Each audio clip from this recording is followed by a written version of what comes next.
A la licenciada Angélica Martínez para que dé lectura a algunos artículos que tienen vinculación directa con su comparecencia, autor, esta tarde. Licenciada Martínez, tiene el uso de la palabra. Gracias, presidenta. El artículo 57 de nuestro reglamento dice así: juramentación del declarante.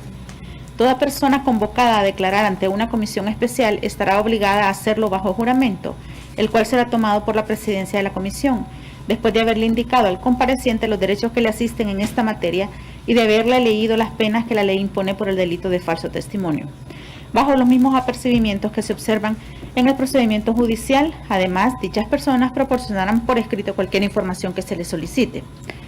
El declarante será juramentado con la siguiente fórmula: juráis por Dios decir la verdad en lo que fuereis preguntado, a lo que el declarante contestará: sí lo juro. Si la creencia del declarante no le permite rendir juramento, prometerá decir la verdad bajo su palabra de honor. Código Penal, falso testimonio, artículo 305. El que en declaración como testigo ante autoridad competente afirmare una falsedad, negare o callare en todo o en parte lo que supiere acerca de los hechos y circunstancias sobre los cuales fuera interrogado, será sancionado con prisión de 2 a 5 años. En la misma sanción incurrirán los peritos, intérpretes, traductores y asesores que, actuando como tales ante autoridad, afirmaren una falsedad o omitiren la verdad en sus manifestaciones. No habrá lugar a sanción penal cuando el hecho descrito en los artículos anteriores fuera ejecutado en proceso penal en favor de un procesado por ascendiente, descendiente, adoptante, adoptado, hermano, cónyuge, conviviente o en persona en análoga relación de afectividad con aquel. Leído, presidente. Gracias, licenciada. Pido a los presentes ponernos de pie, por favor. Doctor José Miguel Fortín, en primer lugar, consultarle: ¿usted creyente? Sí. ¿Sí? Su mano ya. ¿Juráis por Dios decir la verdad en lo que fuerais preguntado? Sí, juro. Puede tomar asiento, doctor. Gracias. Bueno, doctor, bienvenido a esta comisión especial que investiga el manejo que le ha dado el gobierno al tema COVID-19 en nuestro país. Bajo una pregunta sombría, ¿cuál es el análisis preliminar que usted tiene del manejo que se le ha dado al tema COVID en nuestro país desde el punto de vista médico y desde el punto de vista psiquiátrico, que obviamente está interrelacionado, obviamente, por muchos factores? Tiene el uso de la palabra, doctor, y luego viene un intercambio de preguntas y respuestas con los colegas. Muchas gracias, señor presidente. La realidad es que efectivamente venía más bien preparado a eso, a hablar de la perspectiva médica y desde la perspectiva médica, de la perspectiva psiquiátrica, que es una de las ramas de la medicina. Aquí me he permitido hacer y después le dejaré estos apuntes por si le interesan, una serie de elementos que me parece que son importantes. En primer lugar, las enfermedades, como usted, como doctor en odontología lo sabe, las enfermedades deben ser manejadas desde dos perspectivas. La primera es la perspectiva física y la otra es la perspectiva psicológica o psicopsiquiátrica. El problema primero que podemos darnos cuenta acá es que no ha habido ningún manejo desde la perspectiva psicopsiquiátrica. Por el contrario, la situación se ha puesto en tal circunstancia que, como veremos muy pronto, la población salvadoreña está ahora padeciendo de una nueva enfermedad que se llama síndrome post-COVID, que es una patología que todavía no tiene un nombre definido por el DSM-5 o el CIE-10, que son los manuales diagnósticos y estadísticos de las enfermedades en su última edición, pero que es lo que la gente teme que le puede dar, y sobre todo es curioso, la gente que ha padecido de COVID. Como la doctora sabrá, realmente es una enfermedad RNA, es un virus RNA. Por lo tanto, es un virus que teóricamente, aunque poco sabemos todavía de él, podría dar inmunidad permanente. Y sin embargo, las personas que están afectadas por el síndrome post-COVID son sobre todo aquellos que ya padecieron COVID. Es decir, que deberían de estar más tranquilos. ¿Y esto por qué ha ocurrido? Porque aquí hay que distinguir lo que es el manejo formal de la enfermedad, que ha tenido, a mi juicio, y bajo juramento lo digo, bastantes fallas, y el manejo no formal de la enfermedad, que ha tenido todavía más fallas. Las cadenas nacionales de televisión y de radio, que son parte de ese manejo no formal, son lo que ha provocado sobre todo el síndrome post-COVID. En este momento, los salvadoreños, igual que cualquier otra persona, no es cosa de la nacionalidad. Nosotros olvidamos lo que pasa. Y lo olvidamos porque es la forma de mantenernos y de sostenernos más o menos bien. Pero esta amnesia muchas veces es mal utilizada. Por ejemplo, a principios de este año se dijo que para mayo, lo dijo el presidente en una de las cadenas, que para mayo iba a haber tal cantidad de muertos que no cabrían en las calles. Y dijo además que iban a ser cerca de 3 millones de salvadoreños los contagiados, según lo que él llamó sus predicciones. Esto es el inicio del manejo del miedo. Y este manejo del miedo es lo que ha venido provocándose hasta el día de hoy. Este manejo del miedo conllevó elementos que también son formales. Entonces decíamos que una de las cosas es el abordaje de la cuestión médica desde la perspectiva física, y el otro es el abordaje de la cuestión médica desde la perspectiva psicológica, que me voy a remitir en unos minutos. Desde la perspectiva, sin embargo, formal, el gobierno central manejó las cosas más bien políticamente, no médicamente. Y ese es el gran problema. El gran problema es que si las cosas se manejan políticamente, ustedes son políticos y todos ustedes tienen distintas profesiones. Pero una cosa es cuando uno ocupa el rol político en un seno político, y uno es cuando ocupa un rol político en un seno epidemiológico. Y lo que aquí sucedió fue que nosotros estuvimos durante toda esta pandemia, o hemos estado durante toda esta pandemia, manejados políticamente de lo que debió de haber sido un manejo epidemiológico y médico, sanitario. Por esa circunstancia es que desde el principio se cerraron los aeropuertos y las fronteras. Y eso, vamos a decir, fuera de cualquier otra discusión, pudiera haber sido una buena medida. El problema es que no se anunció. Y al no anunciarlo, muchos salvadoreños quedaron en el extranjero. Estas personas hoy están afectadas por lo que yo mencioné como el síndrome post-COVID, que repito, es un nombre de mi cuño. Es decir, no es un nombre que está aceptado. Muchos psiquiatras hablan de esto, pues no es que yo me lo haya inventado, sino que muchos psiquiatras hablan de esto, pero lo menciono como cuño propio porque no está en los manuales diagnósticos y estadísticos, pero se describe bastante bien lo que está sucediendo en algunas partes del mundo. Entonces, además de cerrar los aeropuertos, que decimos pudo haber sido una medida más o menos lógica, sin embargo, al no avisarlo, quedaron salvadoreños afuera y estos fueron afectados después. También ocurrieron otros elementos, como por ejemplo, en las cadenas nacionales, la utilización de mensajes falsos. Por ejemplo, se dijo que en el Ecuador las personas estaban muertas en las calles y se sacaron imágenes de estas personas muertas en las calles, imagen que es falsa. Se dijo que en Italia los italianos estaban matando a los ancianos porque no hallaban qué hacer con la otra gente, lo que es falso. Se mostraron imágenes de que en los Estados Unidos había tanquetas reprimiendo a la población, y eso también fue falso. Finalmente se dijo, y se me olvidan algunas, que en Costa Rica también la situación estaba mucho peor de lo que los costarricenses decían, pero los ticos centroamericanos, después de todo, y que se quieren más de lo que nosotros nos queremos, pues francamente reaccionaron inmediatamente. Todas las otras cosas probablemente porque El Salvador era tan pequeño que no se dieron cuenta, pero los ticos sí se dieron cuenta y reaccionaron por esta cuestión.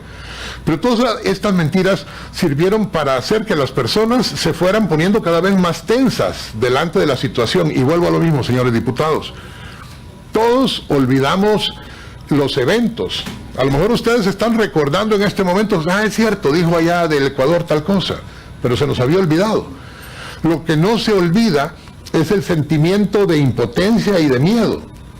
Después se obligó en el uso del manejo de la pandemia a que las personas se quedaran en las casas resguardadas, y se dijo, esta fue la frase que ocuparon las personas del gobierno, se dijo que la única cura contra el COVID era no salir de casa. Eso es totalmente falso.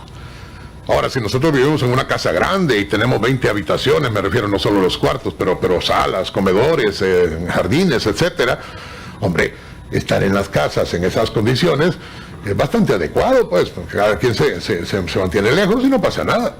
Pero ¿qué sucede con la inmensa mayoría de los salvadoreños que viven en un mesón, o en un cuarto o dos? Estas personas lo que hicieron fue mantenerse hacinados durante este tiempo. Y nadie se preocupó por el hacinamiento que se estaba produciendo.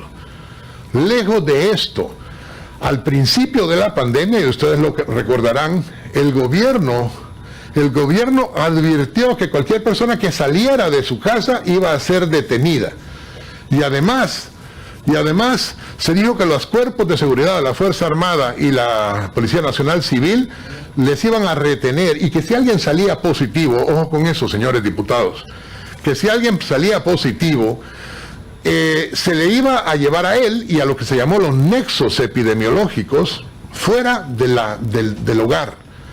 Esto lo único que produjo fue que la gente tuviera miedo y no dijera que estaba con síntomas, porque tenían miedo de ser retirados de su casa.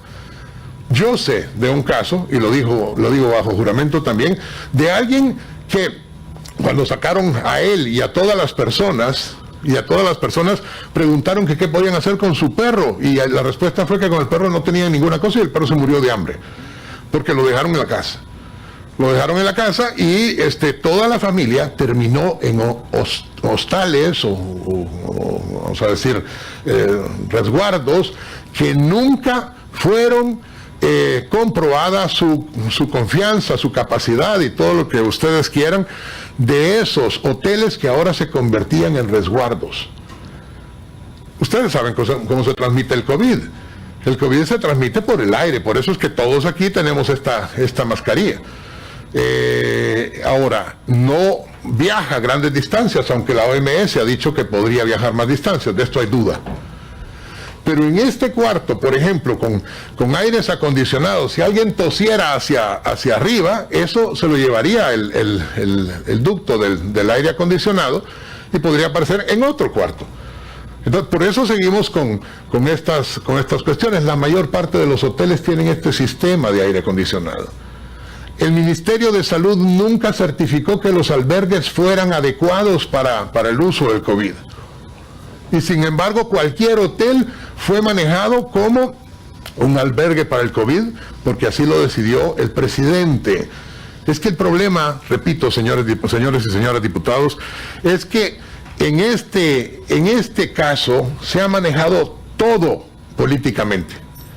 Tanto es así que según, ya ustedes le habrán preguntado, o le preguntarán al doctor Milton Brizuela, que es el presidente del Colegio Médico, que según nos comentaba alguno de los personeros del Colegio Médico, cuando la señora ministra de Salud de aquel momento tuvo un plan que parecía adecuado desde la perspectiva técnica, curiosamente la señora ministra fue retirada de su cargo y apareció un nuevo ministro que ha permitido hacer una serie de manejos políticos sobre todo.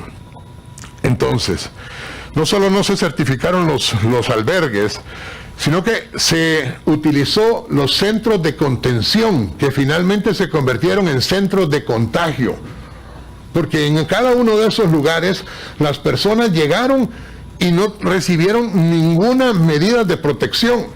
De manera que no solo estamos hablando de los hoteles y aquel dramático escena en donde la gente salía del Hotel Beverly Hills dejando papeles y gritando que quería salir, porque estaban verdaderamente prisioneros, sino que se trata del manejo en donde en los centros de contención las personas se contagiaron y después de N número de días eran liberados del centro de contención. Sin mayor noticia, unos con varias pruebas negativas seguían ahí y otros con ninguna prueba salían de los centros de contagio, porque en eso se convirtieron. El otro elemento es que al personal médico y al personal paramédico, y las doctoras lo saben, no se les dio prácticamente ninguna protección. Al final, varios meses después, esta mascarilla, señores diputados, fue lo que se le dio al personal médico y paramédico. Esta es una mascarilla de hule de zapatos. Es una mascarilla de hule de zapatos que lo único que tiene en la parte de... Aquí no tiene nada. Y lo único que tiene es esta pequeña microalmohadilla. Esto no protege de nada. Esto fue un ataque no a la dignidad de los médicos y paramédicos. Y aquí se lo dejo por si lo quiere ocupar para maceta, porque son lindos para ponerlos aquí. Pero realmente con esto se le pudo hacer cualquier daño al personal, aparte que se quemaron, porque el hule quema. Entonces las personas se quemaron y además fueron contagiadas. Esto es todo lo que se le dio al personal que debió al principio comprar sus propios insumos.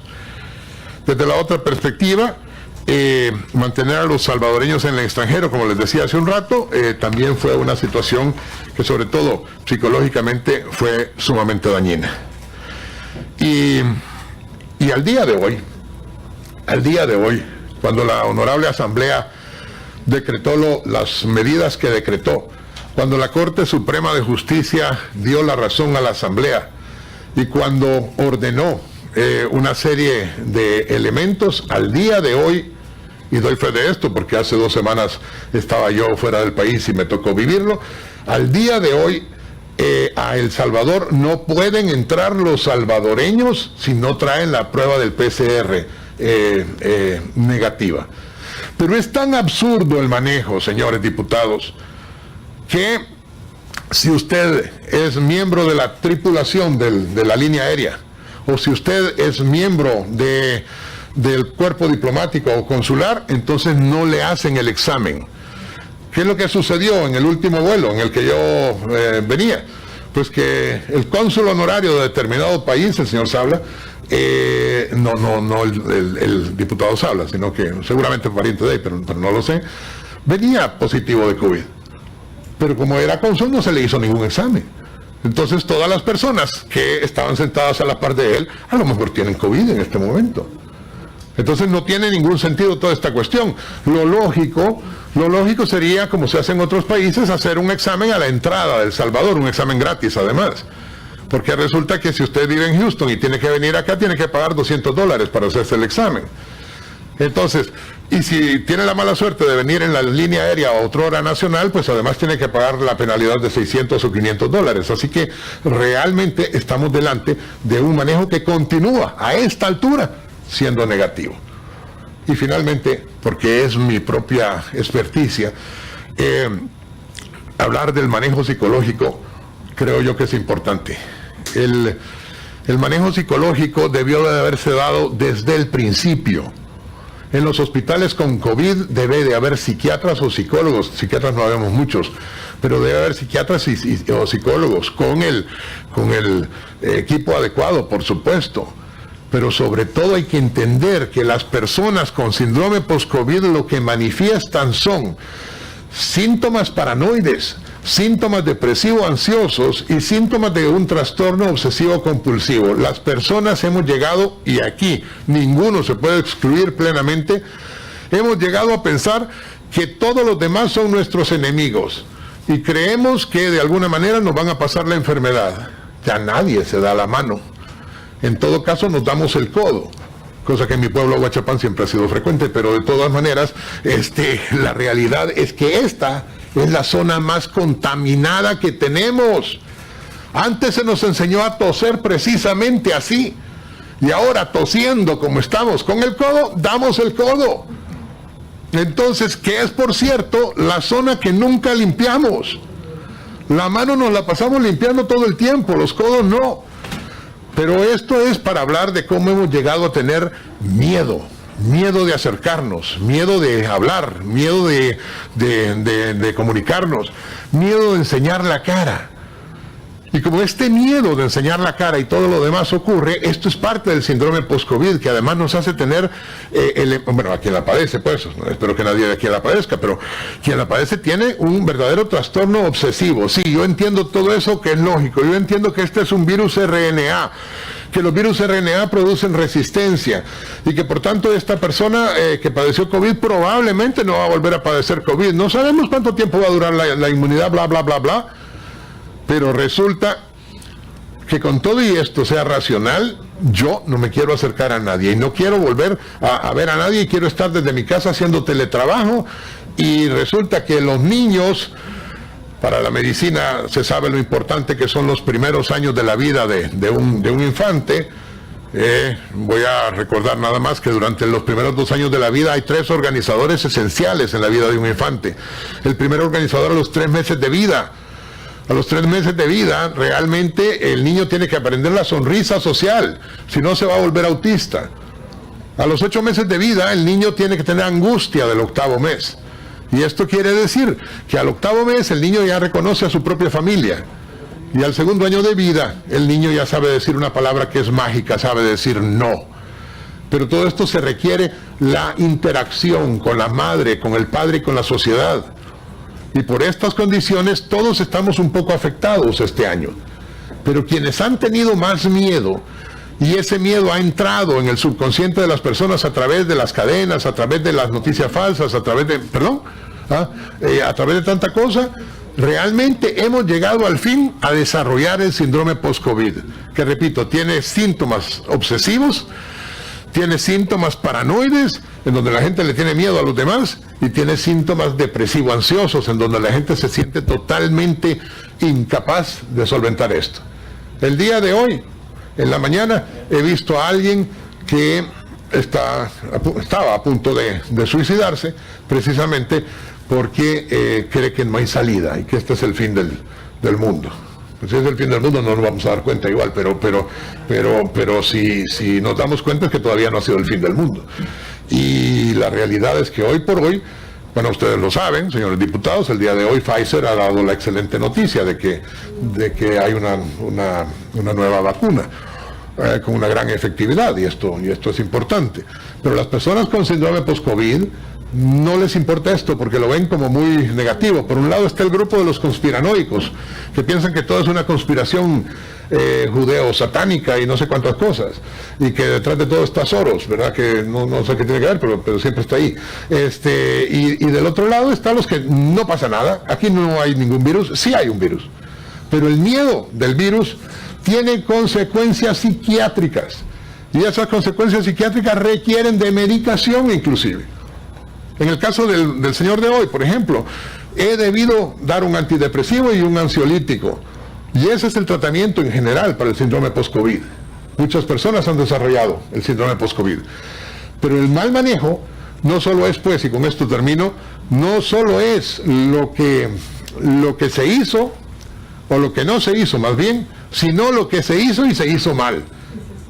Y desde la perspectiva psiquiátrica, se sigue al día de hoy en cada una de las interminables alocuciones del señor presidente metiéndole miedo a la población, y esto es contrario a la salud pública, y lo digo como médico y lo digo como psiquiatra. Muchas gracias.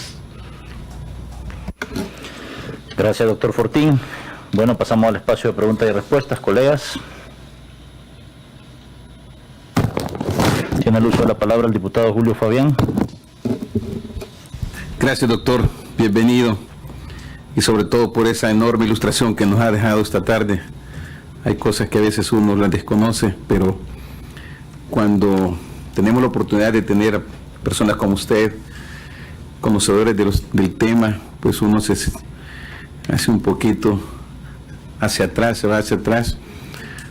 Comentarle que yo fui varado, estuve fuera 98 días, casi más de 3 meses, y tuve que venir mojado, entré al país. Tengo que decirlo irónico, pero tuve que ingresar mojado aquí al país. Ahí me tuvo que pasarme todo México, Guatemala para poder llegar, pero aquí estamos. Lo preocupante, pero es como lo que usted acaba de mencionar, el grado del post-COVID posterior. Yo creo que lo que más lamento es el maltrato que se le pudo haber hecho a mi familia, en este caso a mi hijo, porque mi hijo venía conmigo, un niño de 13 años.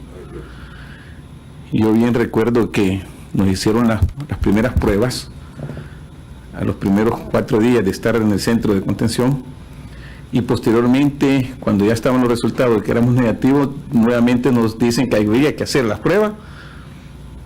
Las razones nunca me las dieron, pero que había que hacer nuevamente las pruebas. Eso pues me causó bastante sorpresa, porque psicológicamente en ese momento me puse mal. Y obviamente mi hijo, porque al saber que ya nosotros teníamos las pruebas negativas, y someternos nuevamente a la prueba de nariz y boca, otro problema. Lo que sí, el trauma que a mi hijo le ha causado es el hecho de que que ha quedado tan sumergido a lo que cuando él va a salir, lo primero, y alguien llega, la mascarilla y no salga porque la mascarilla y que esto y todo lo demás, ese trauma no lo ha podido superar. Y obviamente el encierro en el que estuvimos, que fueron 10 días, de igual manera, yo cuando llegué a la casa, yo le dije a mi esposa, abrir las ventanas, porque yo este encierro siento que me causa un gran problema, y obviamente creo que hasta estas alturas no se ha superado en su totalidad. Pero bien, ahí vamos caminando. La pregunta es, doctor, ¿qué se puede hacer? Sobre todo con el daño psicológico que se les ha causado, más que todo a la niñez, que todavía no entiende, no comprende, sino que lo único que han entendido es el miedo en el que nos han sumergido. ¿Y qué podemos hacer? Solamente, pues por cuestión también de mi hijo, porque yo tengo que ver sobre él. Gracias, doctor. Si gusta, doctor, puede tomar nota para... No se olviden, es ronda completa. Perfecto. Doctor Araujo, tiene el uso de la palabra. En primer lugar, gracias. Bueno, una alegría verlo, doctor. Realmente, yo desde hace más o menos unos 5 meses estoy dando consulta en todas las comunidades que son de mi municipio. ¿Ah? No, yo sí voy a todas las semanas, sí. Esa es una de mis cosas que más me fascina. Y pues son más o menos 50 pacientitos los que veo entre los 2 días. Y justamente hablo de esto porque cuando usted se va a las comunidades se da cuenta de lo que ha generado este gobierno. El problema no es el hambre.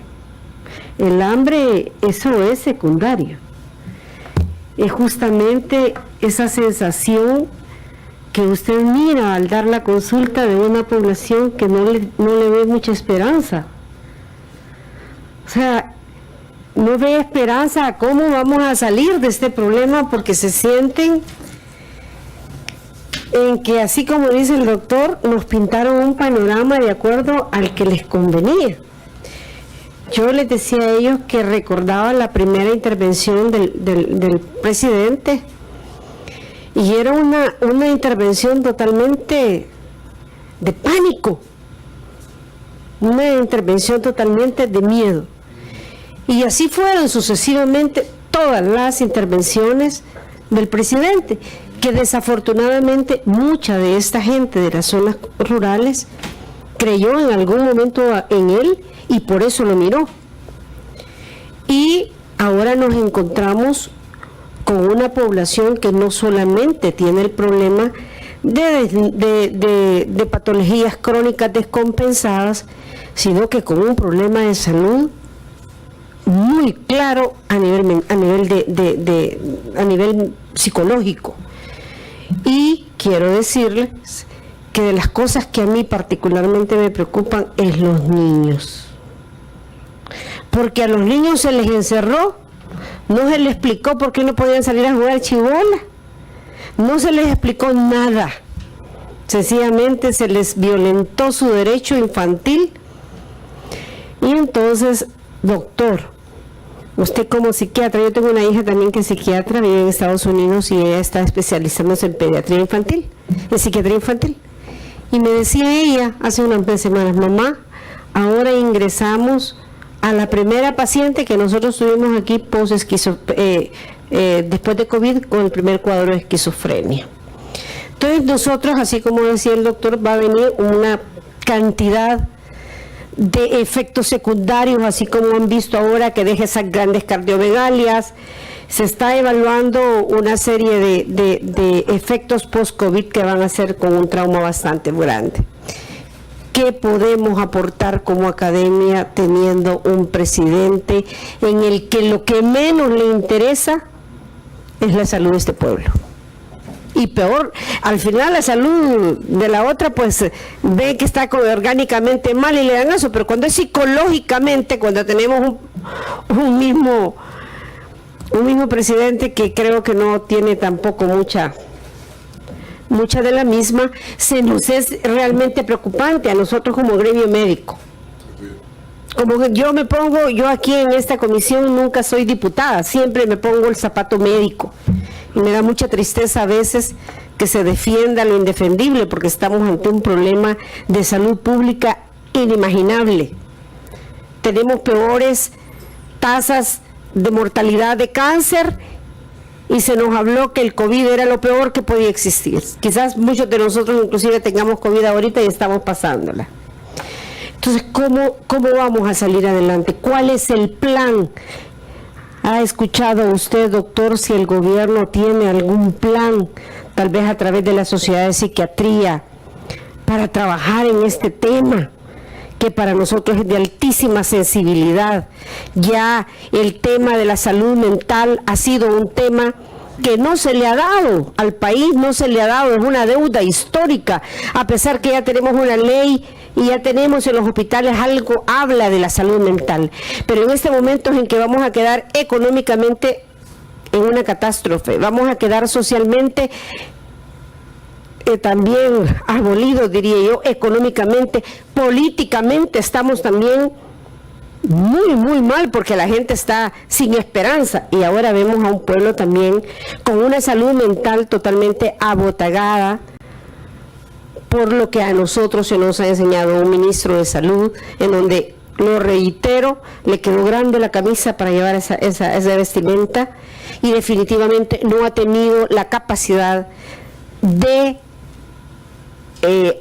estar alrededor de gente que le pueda ayudar a dar luces, al menos de lo que podamos hacer. ¿Qué planes ustedes como Sociedad de Psiquiatría han escuchado que este gobierno tenga para la población salvadoreña ante esta brutal secuela que nos va a quedar a nivel social? Gracias. Tiene el uso de la palabra la doctora Vigil. Gracias, presidente. Doctor, buenas tardes. Bienvenido. Sabemos, doctor, que nuestro país, al no ser de primer mundo, tiene esas carencias y esas deficiencias en la vivienda, que tenemos comunidades donde casi están uno encima de otros. Pero internacionalmente se manejaba al principio de todo esto la cuarentena como la llave eficaz para cortar el contagio. En ese inicio también nuestra población no estaba concientizada y educada sobre la peligrosidad por la alta transmisibilidad de este virus. Fueron llevados a hoteles con la intención de mejorarles la calidad de ese confinamiento. Pero, ¿cuál considera usted que pudo haber sido ese abordaje inicial? Porque si internacionalmente nos orientaban a que ese debía ser el manejo, por ese lado, pues, ¿de qué manera íbamos a salvaguardar la salud y la vida si la gente, pienso yo, que no estaba concientizada para salir a la calle en ese instante? Yo pienso que hubiésemos tenido quizá más contagio de no haber guardado a la gente en sus hogares, a pesar de estas consecuencias. Y tal como lo menciona la doctora, en otros países se están viendo secuelas similares. Pero en base a su experiencia, ¿qué nos pudiera haber recomendado? O sea, ¿cuál considera usted que debió haber sido ese abordaje inicial? Doctor, tiene el uso de la palabra, porque luego bien, yo tengo varias preguntas. Doctora, en la segunda ronda. Doctor, tiene el uso de la palabra. Pues, diputado, voy a unir un poquito con lo que la doctora también comentaba, porque tiene razón. Realmente esto está dando, el nombre completo no sería solo síndrome post-COVID, sino que sería un síndrome psicológico post-COVID, o un síndrome psiquiátrico post-COVID. Y la realidad es que desafortunadamente quienes vivieron el estar detenido en otro lugar, el que fuera recluido en contra de su voluntad, que motivó, señores diputados, señoras diputadas, más de alguna muerte. Recordarán al ingeniero, no me acuerdo del apellido, pero que era el gerente de Asofarma, que murió mientras gritaba en la noche que no tenía aire. Porque aquí ha habido 3 momentos, y adelantando un poquito esta historia, aquí ha habido 3 momentos.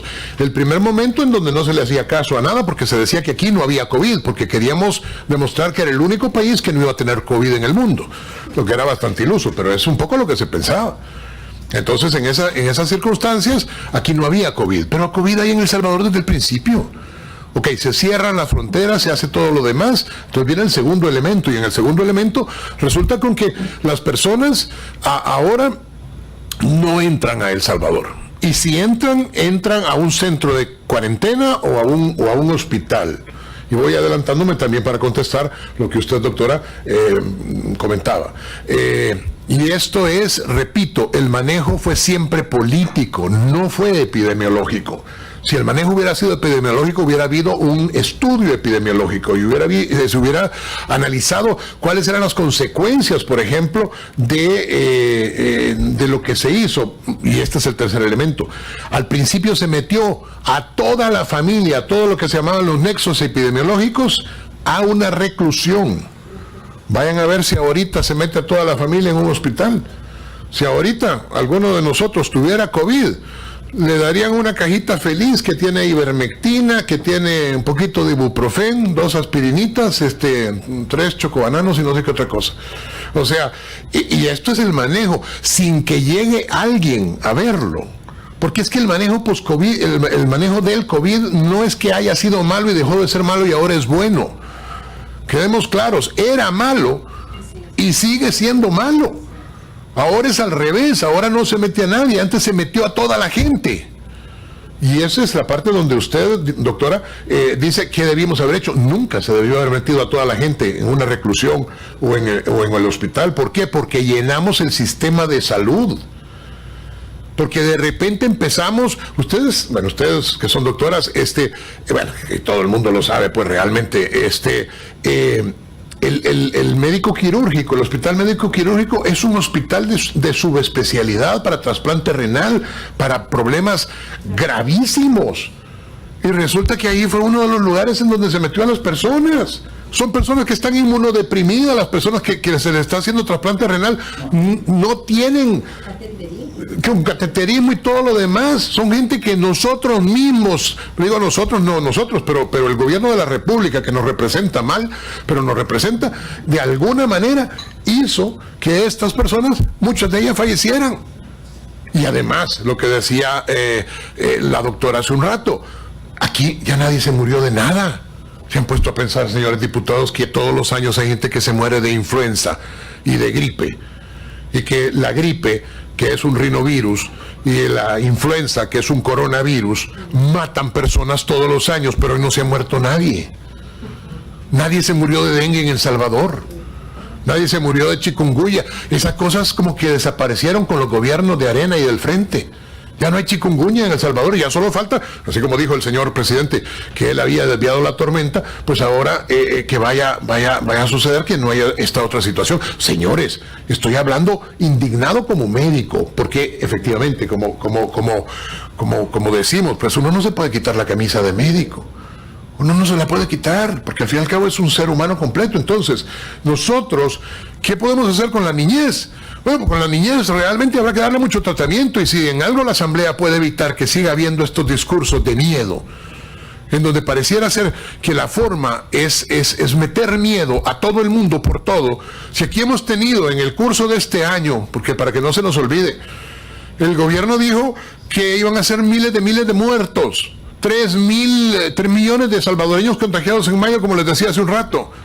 Pero también dijo que la plaga de la langosta iba a ser bíblica, que no iba a haber nada que hacer con la langosta, que ahora el huracán ETA iba a destruir El Salvador, que ahora ya no, esto no es el huracán ETA, pero yo trabajo en la universidad y están prohibidas las clases en este momento, las acaban de volver a prohibir, todas las clases virtuales. Y yo me pregunto como académico, ¿y qué le va a pasar a alguien por recibir una clase virtual por la tormenta, pues? O sea, ¿por qué hasta las clases virtuales están prohibidas en El Salvador ahora? Es porque el miedo es el manejo que se le está dando a todo desde el gobierno. Por eso es que si la pregunta es, que si se le ha pedido a la Asociación de Psiquiatría algo, pues supongo yo que a manera personal, a mí lo que me han pedido es que me vaya del país, pues, pero no otra cosa. O sea, a los psiquiatras no somos simpáticos para el presidente. Y finalmente debió de hacerse algo diferente. Doctora, lo digo con toda sinceridad, probablemente con algo de indignación, y yo soy verbilocuente al hablar y hablo gritando y parece que estoy enojado y todo el mundo dice eso. No estoy enojado, estoy totalmente angustiado por nuestro país. Realmente el manejo, en el fondo del corazón, todos nosotros lo sabemos, el manejo no fue técnico, fue político. Y como fue político, se cambiaron las cosas. En un tiempo todos estaban confinados, sobre lo que usted decía, y al tiempo siguiente no se ingresó a nadie, porque ya no había hospitales. Ahí por agosto, todos lo sabemos, no había un hospital. Las Osgasa se llamaba, ahora se llama Infrasal o lo que sea, era caravana de vehículos tratando de conseguir oxígeno. No había nada en El Salvador. Ahora, el presidente ha dicho cosas que pueden ser ciertas. El presidente, por ejemplo, ha dicho que la hidroxicloroquina podría servir. Eso es de acuerdo a un estudio francés. Los ingleses en Lancet dijeron que no servía para nada.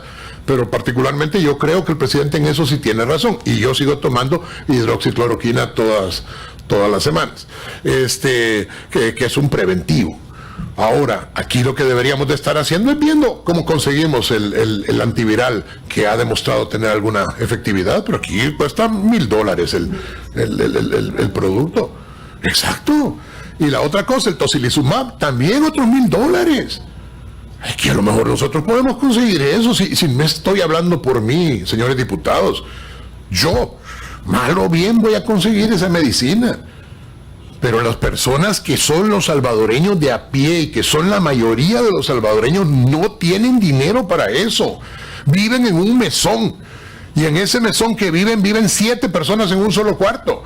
Y si uno se infecta, se contagian todos. Y no se ha hecho nada para evitar eso. Y el síndrome psicológico post-COVID, ojalá tuviera una respuesta. Pero la niñez es la más desprotegida. Y en medio, los adolescentes. Los adolescentes tienen 2 características. O tienen un miedo patológico, o les vale, vaya, estoy en un seno que no puedo decir la palabra que iba a decir, pero les vale eso. Y entonces, resulta que todos los chupaderos, vamos a ocupar un salvadoreñismo, están llenos, salgan cualquier viernes o lo que sea a darse una vuelta por la zona vivas de la San Salvador y se darán cuenta de esto, ¿qué va a pasar con esto? Vamos a tener, y siempre se ha tenido un manejo político, y la demostración es esto, doctora. La demostración es que no se permitió que las personas pudieran hacerse la prueba de una manera privada, hasta muy al final. Y primero con el laboratorio Analiza, que tiene algunas dudas técnicas, y posteriormente con 2 laboratorios más, 3 ahora, o sea 4 en total. Pero durante todo el periodo de la crisis de la pandemia, resulta que no se pudo hacer nadie una prueba por su cuenta. Y entonces, ¿qué sucedió? Pues sucedió que toda la gente tenía miedo de lo que le pasó a usted, diputado. Yo hasta escribí que si a mí me daba COVID y en el momento en que estaban metiendo a todos presos, yo no salía vivo de ahí.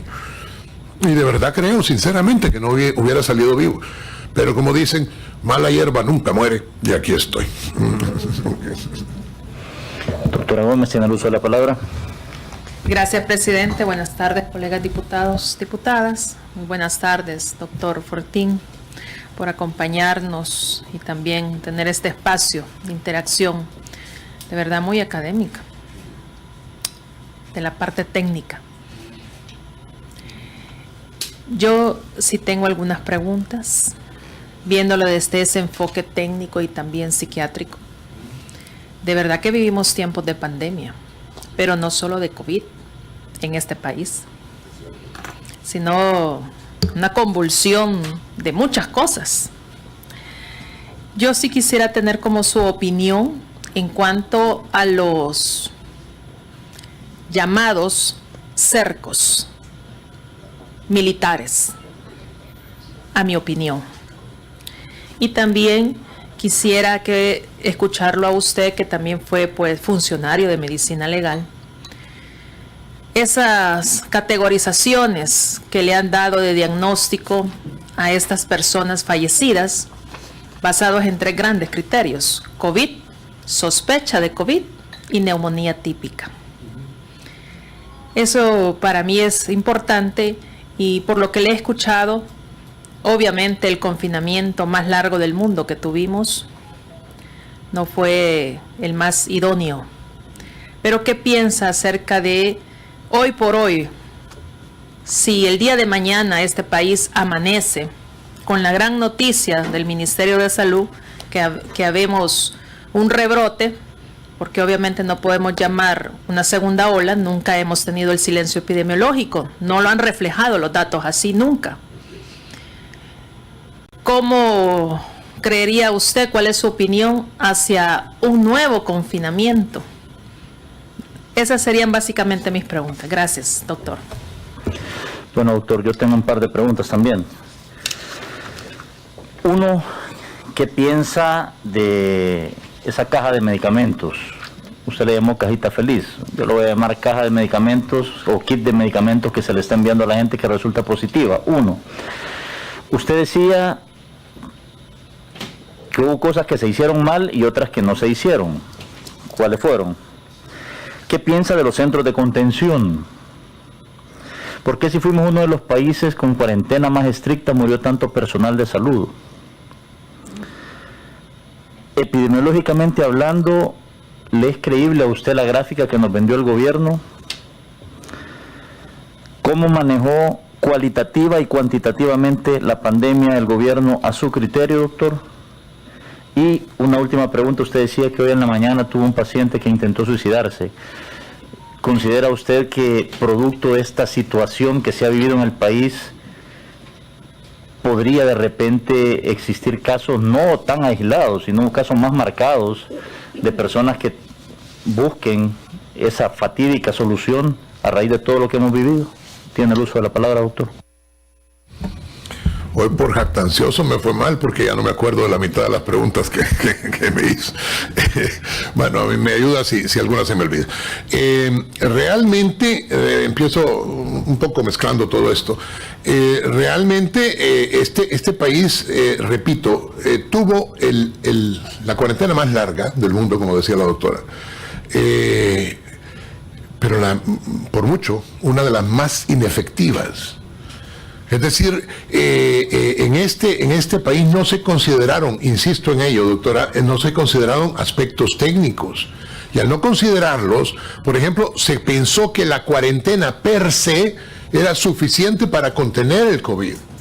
Y una cuarentena per se, un cerco, que estoy de acuerdo con la doctora, no fue epidemiológico, porque para que sea epidemiológico debió de ser técnico. Y lo manejó el ministro de Defensa. El ministro de Defensa llega al puerto de la Libertad y ordena que nadie entra ni salga. Más bien, lo hace el presidente y el otro obedece. Y entonces nadie entra ni sale. O sea, se dan cuenta de lo que eso significa. Se dan cuenta que el salvadoreño promedio de repente salía a comprar pan dulce y se lo podían llevar preso. Esto es en contra de mi voluntad, sin un argumento legal que solo la Asamblea lo puede hacer. Realmente se cambia toda la situación y se lleva a esas personas detenidas y ahí se las tiene por el tiempo que le da la gana. Y dice el presidente cínicamente, no sé si lo recuerdan, pero el presidente viene y dice en un momento determinado, y nosotros lo vamos a sacar, pero la prueba, hasta que la prueba sea negativa. Y se nos pueden perder las pruebas o puede suceder que sean los últimos porque para nosotros van a tener prioridad hacerle las pruebas a otras personas. Entonces el que quiera salir va a quedarse confinado hasta el final y muy al final. La perspectiva fue militar, no fue epidemiológica. La posibilidad de suicidio, claro que va a ocurrir, pero no tengo una data. No tengo una data porque El Salvador carece de datas. El gran problema es que en El Salvador no se hace investigación o muy poca investigación. En medicina, los doctores lo saben, en investigación, la única investigación que se hace normalmente es en las universidades, es cuando el muchacho o la niña va a sacar el título. Entonces hace una tesis. Y normalmente no son tesis particularmente bien redactadas. Ahora, este año ha sido un año de pérdidas. Yo no sé cómo los médicos, lo digo para los colegas, cómo los médicos van a aprender cirugía o ginecobstetricia o lo que sea a través de una pantalla. Miren, doctores, señores diputados, señores diputadas, esto es real. Antier llegó, o sea, el viernes de la semana pasada, llegó una paciente y me dijo, mire, yo creo que voy a sacar a mi hija del kinder. ¿Cuántos años tiene su hija, señora? Tiene 2 años y va al kinder. No, es virtual. Y entonces, ¿y qué hace la niña? Pues mire, durante 5 minutos viene la profesora del kinder y me dice, vaya, toda la mañana la tiene que chinear de esta manera, le tiene que hacer estas cosas y va a jugar con un globo y todo lo demás. Ok, esto es lo que va a hacer todos los días durante el mes. Son $200. O sea, ese es lo que cuesta el kinder. Entonces, pero la que hace las cosas es la mamá. Entonces, porque ni modo, pues, si la otra está en el otro lado. Entonces, estamos teniendo una respuesta surrealista y no tenemos ni siquiera el condicionamiento de si esto es lógico o no es lógico. No sabemos nada, no sabemos cuánta gente se va a suicidar. ¿Qué debería estar haciendo el Ministerio de Salud en este momento? Y un censo, una investigación. Y esa investigación debería de ser de acuerdo a diagnósticos reales, porque como decía la señora diputada, la doctora, realmente aquí tenemos un verdadero diagnóstico, síndrome COVID, probable COVID o neumonía típica. ¿Qué neumonía típica, por Dios? Y además hemos llegado al colmo del surrealismo. Aquí decimos que hay COVID asintomático. Doctores se han puesto a pensar que no existen las enfermedades asintomáticas. Existen los portadores asintomáticos. Pero les quiero contar que yo tengo diarrea asintomática. ¿Y por qué no voy al baño? Porque es asintomática. Nunca voy al baño, pero es una diarrea asintomática. Las enfermedades asintomáticas no existen. Existen los portadores asintomáticos. Existen las personas que puedan tener leves síntomas, moderados síntomas o severos síntomas. Pero las personas enfermas asintomáticas no las hay. No existe que usted tiene un tumor asintomático. ¿Por qué quiere decir que no tiene síntomas? ¿Cómo no? El tumor, la radiografía, pero resulta que en la radiografía tampoco hay un tumor. No tiene nada. Y en la tomografía tampoco, no hay nada. Pero resulta que usted tiene un tumor asintomático, por eso no quiero ir a trabajar durante un año. No puedo. Eso no existe. Entonces nosotros estamos, y lo digo desde la perspectiva de médico, de psiquiatra y de exdirector de medicina legal, una institución a la que usted, doctor Correa, sabe que yo he querido mucho. Cuando el doctor era periodista, tenía una cosa que se llama tiro al plato o algo por el estilo, en donde le tiraba a uno como 200 preguntas. Veo, doctor, que no ha cambiado. Entonces, la cuestión es que medicina legal deja mucho que desear. Y ha dejado mucho que desear para dolor mío. Porque medicina legal debió de haber hecho las autopsias. Y si hubiera habido una cabeza firme de cualquier tipo, se habrían hecho las autopsias. Y entonces sabríamos mucho más del COVID. Y este es el problema, que aquí no se hace investigación y se sigue sin hacer investigación. O sea, si alguien es médico forense, tiene que trabajar como médico forense. O sea, claro que entiendo a la doctora cuando me dice que va a dar consulta. Si es que un médico que le tenga miedo a los pacientes está perdido. Un médico que realmente no quiera, un forense que no quiera acercarse a un muerto, hombre, que se busque otro trabajo. Y ese es el problema, doctor, señores diputados. El problema es que en El Salvador no se hizo ninguna investigación, entonces no se sabe qué es la neumonía típica, no se sabe qué es la sospecha de COVID, y no se sabe qué fue realmente COVID u otra cosa, porque ojo con esto, señores diputados. La PCR da positivo al COVID, pero a cualquier coronavirus. Ojo con eso, que ya dijimos que las influencias son coronavirus. Entonces alguien le puede dar un positivo y lo que tiene es una influenza. Y las influencias son pandémicas además. Así que estamos delante de vivimos en un país de ciegos, en donde, iba a decir el tuerto, pero está más ciego que nosotros, el rey.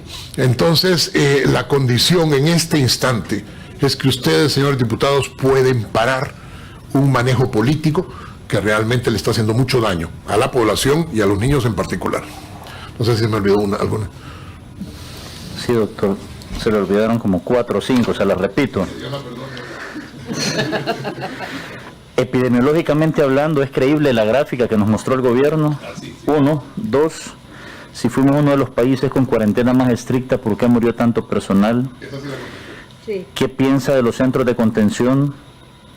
¿Qué no se hizo y qué se hizo mal, según lo que usted manifestaba? ¿Y cómo manejó la pandemia cuantitativa y cualitativamente hablando el gobierno? Bueno, lo que pasa es que las preguntas se resumen en alguna cosa. O sea, yo creo que nadie, efectivamente, yo creo que nadie realmente va a poder decir cuántos muertos hubo de COVID por lo que hemos estado hablando. Ni lo vamos a saber todavía. O sea, el gobierno ha sido muy celoso en, vamos a ocupar una palabra que no existe en castellano, porque todos la usamos ahora, en transparentar las cosas. O sea, en hacer transparentes las cosas. Ha sido muy celoso, no lo ha hecho. Entonces, vean la curva de COVID que sale, pongan Google y pongan COVID y van a ver que es el único país del mundo en donde un día hay 0, porque no ha habido silencio, usted tiene razón, epidemiológico, pero un día le ponen 0 y al día siguiente 350, después 0 y después 350, después 0 y después 285. Esa curva epidemiológica no existe, no es real. No puede haber 0, 200, 0, 300, 0, para arriba y para abajo. No es real. O sube o baja, pero esto no baja en lisis, baja en crisis. Entonces, esta situación realmente está siendo manipulada. Mi opinión es esa. Mi opinión es que todos los epidemiológicos están siendo manipulados. Y ciertamente yo creo que la gente, los médicos se murieron porque por eso les enseñaba esta cosa. Los médicos se murieron y todo el personal médico o paramédico se murió porque nunca tuvo una verdadera atención. Pregúntenle a los doctores de primera línea. Esta gente se tuvo que comprar su propio equipo.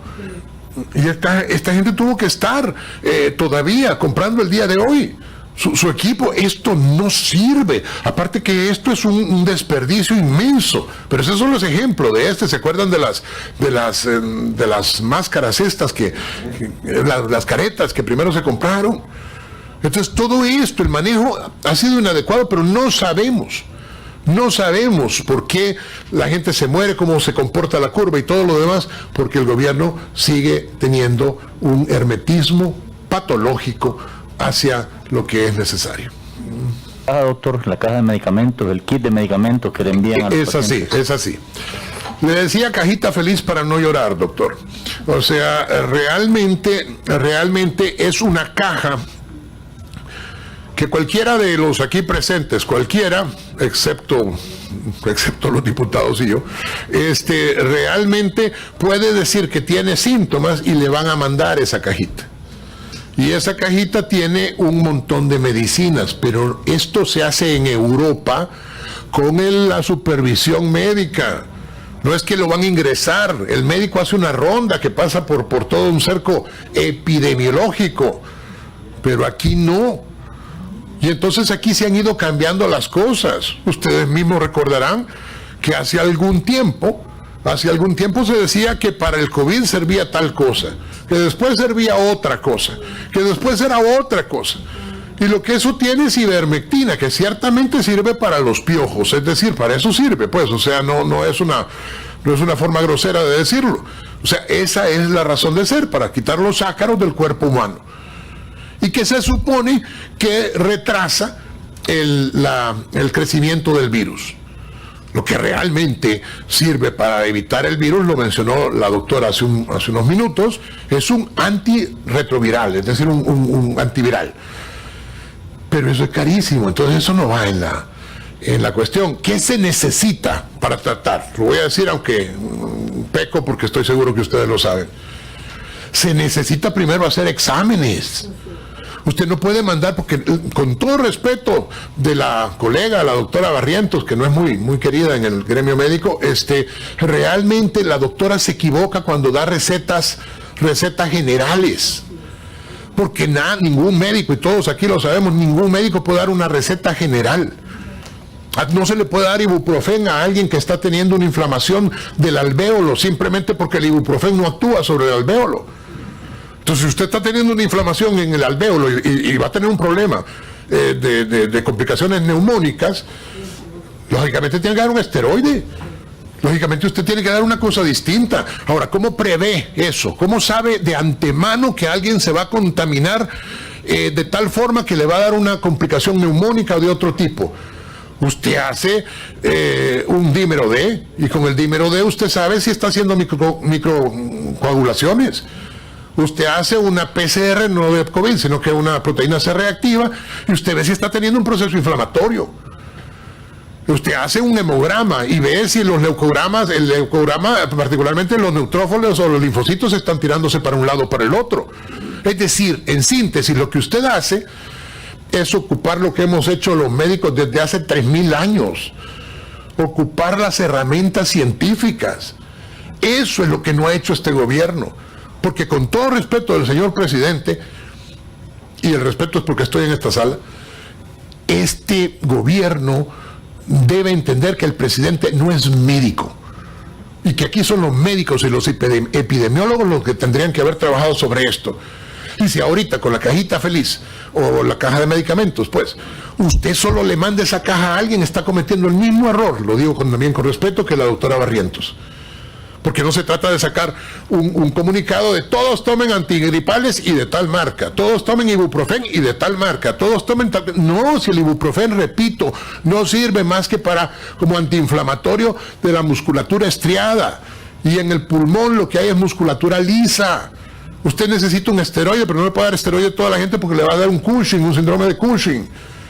Entonces usted tiene que manejar individualizado cada caso, no mandar una cajita de medicamentos. Porque si usted manda una cajita de medicamentos y no le hacen los exámenes pertinentes, usted no va a saber quién se le va a complicar. Porque en esta sala todos podríamos tener COVID. Pero el que tenga el dímero D alto se va a complicar. Y los que no tengan el dímero D alto, no les va a pasar nada. Tomen o no tomen medicina. Bien pueden tomar un vasito de agua. Y van a estar bien después de unos días. Pero el que tenga el dímero D alto, y los médicos lo saben, van a tener otras complicaciones. Y por eso lo primero no son las medicinas, lo primero son los exámenes. Y después las medicinas para esos exámenes. Bueno, doctor. Colegas, ¿alguien más? Doctor Araujo. Solo darle las gracias, doctor. De verdad que da gusto recibir a una persona profesional que realmente esté en la misma salsa, ¿verdad? Así es de que de verdad, doctor, muchas gracias. Y bueno, hay que seguir aportando a este país de todas las canchas donde estemos. Gracias, doctor. Diputado Fabián. En el mismo sentido, doctor, agradecido por su comparecencia esta tarde acá y obviamente lo mencioné al inicio, esa ilustración que nos ha dado usted a nosotros y al pueblo salvadoreño, porque está siendo televisado también. Creo yo de que es muy importante y creo que esto nos viene a ayudar a que el resto de la población sepa que en las condiciones que hemos estado y que poco a poco podamos no solo abrir los ojos sino que los oídos. Así que muchas gracias por estar con nosotros esta tarde. Doctor Fortín, ¿algo que agregar que considere importante?